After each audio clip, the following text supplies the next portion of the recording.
Good afternoon. My name is Michael Hershkowitz. I'm the Director of Concerts and Community Education, and it is my pleasure to welcome our guest today, Alan Kay. Hello, Alan. Hi, Michael. Great to see you.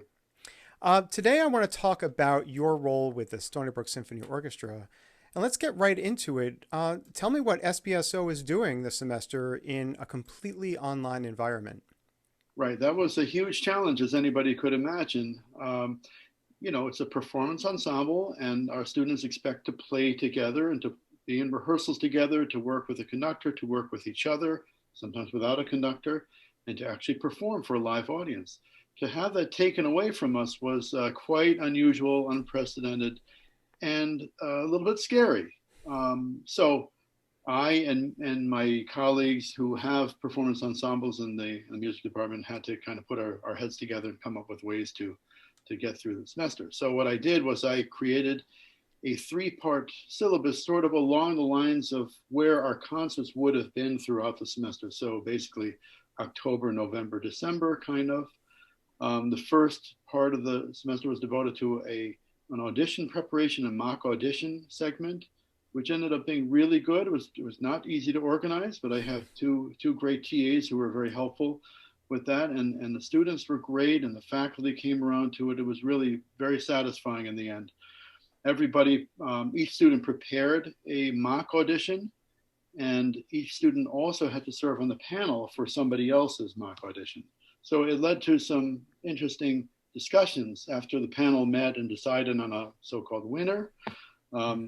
People would talk, discuss what it was like and how an audition on violin compared to an audition on flute or a brass instrument. These kinds of discussions took place. It was really fun.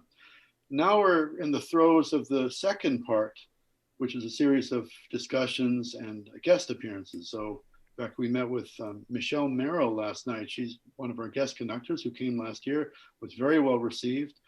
We have two other guests, outside guests coming. And we have a series of discussions, one with Nick Nelson, who's our audio engineer here at Stony Brook, and three more topical discussions, one on orchestral stereotyping, which I hope will lead into more serious discussion of stereotyping and this kind of thing. We talked about the value and role of orchestra in our society, whether it is important, why you hate it, why you love it, and so on. And then we have one segment on how orchestras present themselves, and is that a model that needs to change? It's certainly a topic which comes up a lot. And then our final segment, due in December, is a series of pre-recorded video recordings, I should say, layered recordings where each participant of the orchestra adds his or her instrumental voice to the whole, the greater whole, to create some nice videos, which we hope to make available online for our community. Um, Now, last season, and you discussed this a little bit already, we started an initiative within the orchestra to prioritize underrepresented composers, conductors, and we were doing that throughout the whole season. So, how is that initiative continuing now in the online space and for the future of the orchestra? Yeah, well, I mean, this semester obviously was a bit of a rude interruption to our plans. We had started this initiative last year, actually. This is well before George Floyd and the Black Lives Matter movement protests past summer and all the talk about that. But when I took over for David Lawton as executive director of the Stony Brook Symphony Orchestra about 2.5 years ago, this is one of the first things I realized is that we needed to have more representation, more diversity in our offerings, and those we had come as guests to work with the orchestra. So it was my pleasure to have Michael Morgan, a wonderful African-American conductor, come last year, and Michelle Merrill, we mentioned before. She was tremendous last year. That's the first time we had a woman conduct our graduate orchestra. And last year we had women well represented in our programs. And this year my plan had been to include the works of Latinx and African American composers on our programs this year. So that was interrupted. So I do hope that what I call Unit 3 of our syllabus, which I described before, will involve at least one work by a person of color. And in our discussion on orchestral stereotyping, I was going to begin in kind of a light way. You know, why are all clarinet players? I can say that because I'm a clarinet player. Why are all clarinet players nerds? Now, of course, that's a ridiculous statement, right? But people actually do have these kinds of thoughts. Why do all oboists seem the same? Or why do violinists seem the same? Why are all brass players the same, right? Michael, you're a brass player. And of course, these are ridiculous generalizations, but if you think about it, you know, why is that? Why do we have these stereotypical observations about people? And that, of course, can lead into a more serious discussion about race and discrimination in orchestras. You know, my colleague and friend Anthony McGill is the only Black musician in the New York Philharmonic. He's principal clarinet of the New York Philharmonic. That's an amazing thing that here, one of the major orchestras in America has that little representation. I really hope we can get into that kind of discussion. And many of our students here at Stony Brook are of Asian descent. We have many Korean and Chinese students here. And I have no doubt that they've had to contend with this kind of either discrimination or some kind of stereotyping. And I do hope that I can get some people to open up and talk about this. So these talks had been intended to be a little controversial and to really give a chance for our students to talk about things that we wouldn't necessarily have a chance to talk about. I look forward to those. That's going to be very interesting. So,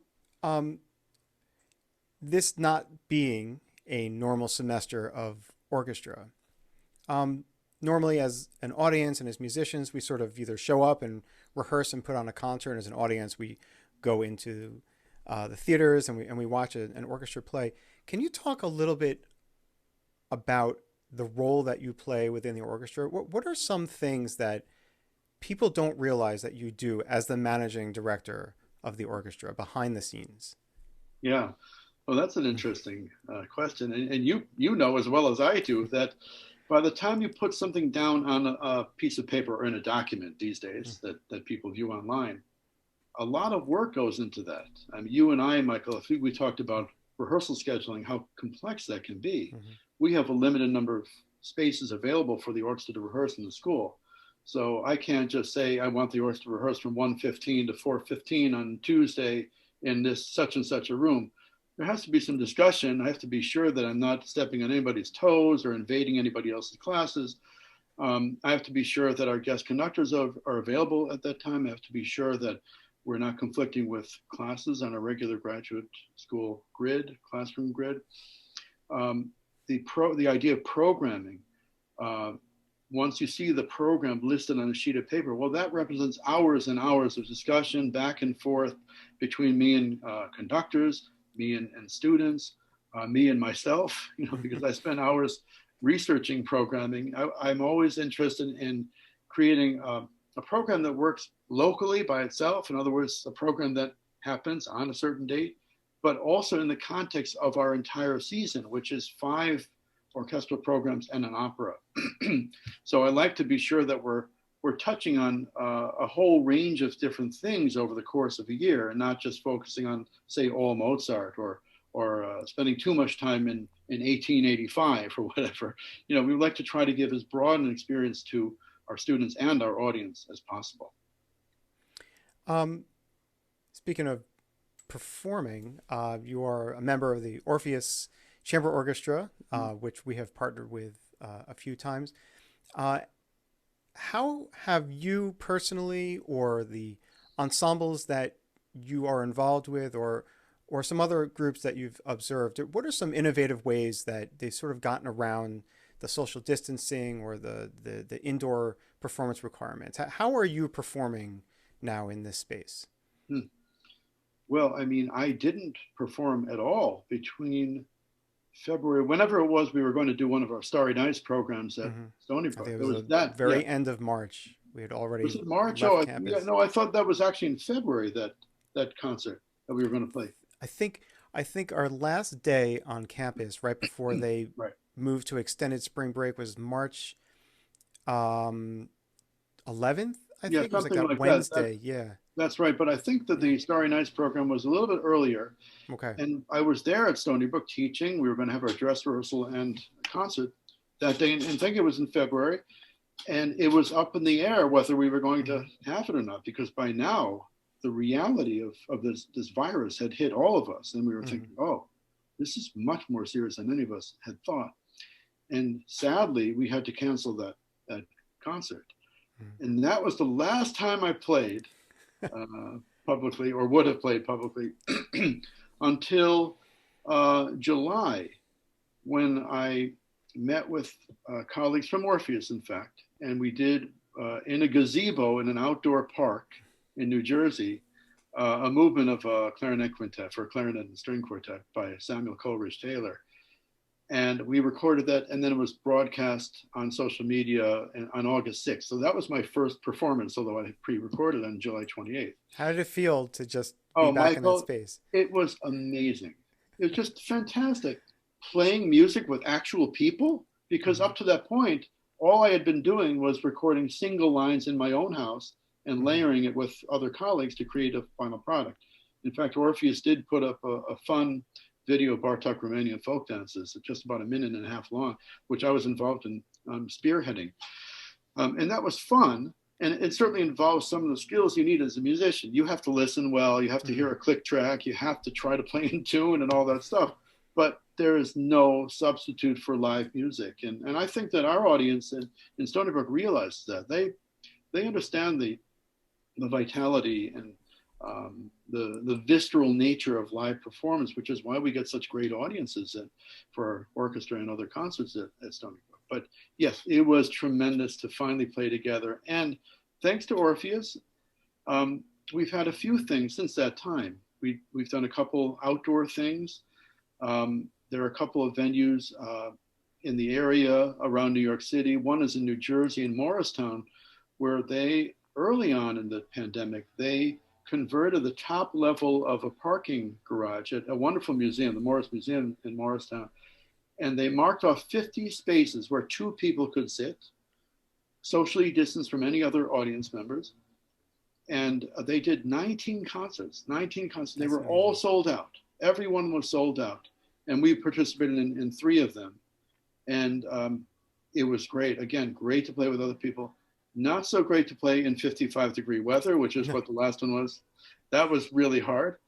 But to see people coming and just loving live music was heartwarming. Just really moved me tremendously. And it's a reminder that there will always be classical music and great music and live performance in this country. I really believe that.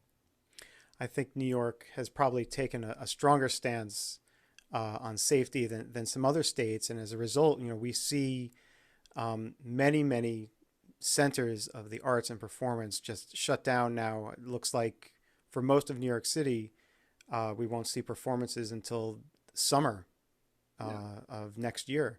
And that may be true for our theaters as well. And we're still waiting to see what that's going to look like for next semester.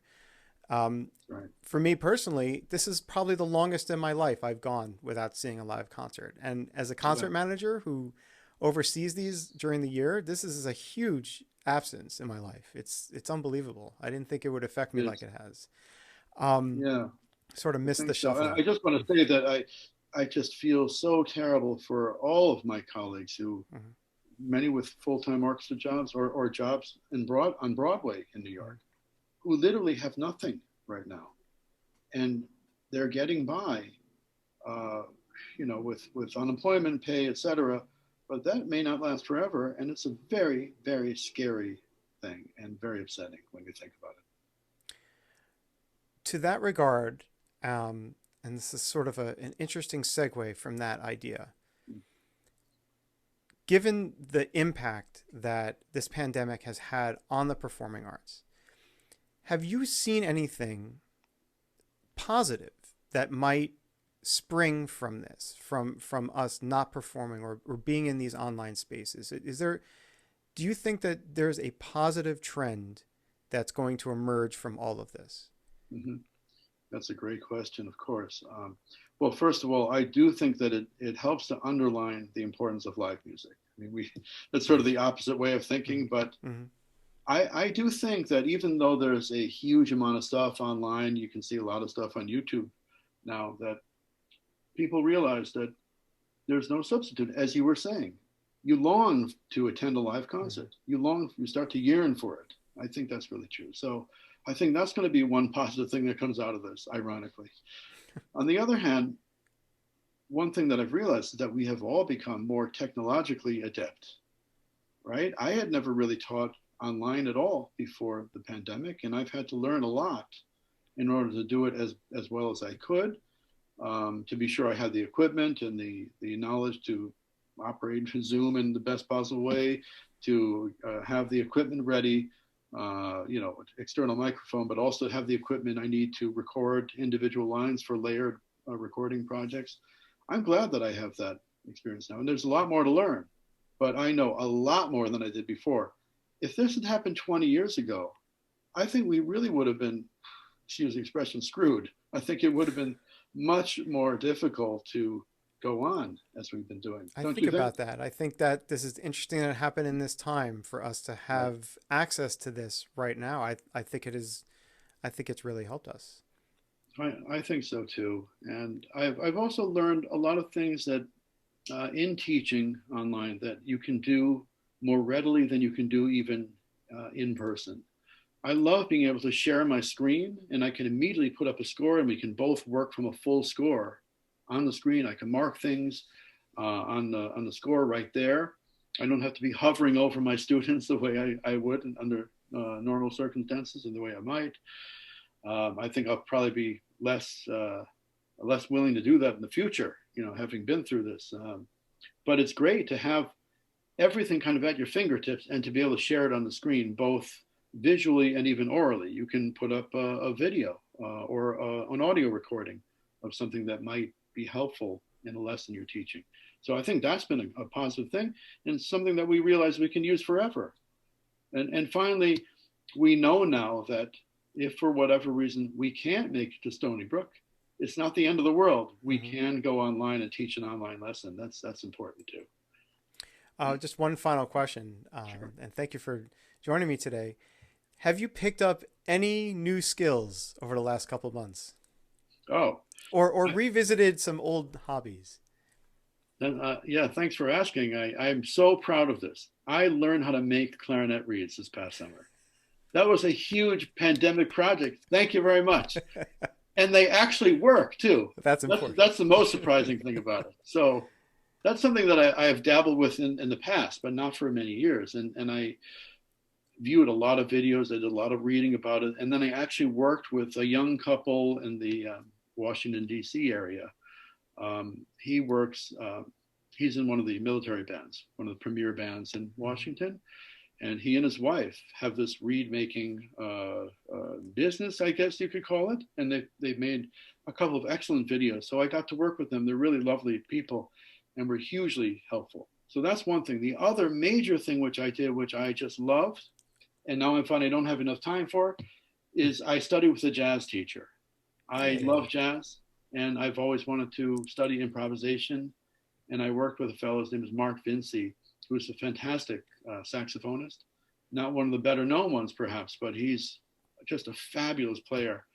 And I think he wouldn't mind my saying that he's a bit kooky in a certain way, but he has energy and excitement and enthusiasm about music that was so refreshing to me, and I must admit has spilled over into my own teaching. That kind of excitement just about music. So those were two really important pandemic projects that I like to talk about. I love that. I love we could take this time. The silver lining is that we realize that we are continuously being our students in our own art and That's picking right, things up. as we That's should great. be. Yeah, we never stop learning. That's true. Well, Alan, thank you so much for joining us today. My pleasure, All Michael. right. Great to see you and great to talk to you. You too, and have a great rest of the semester. Thank you. You got it.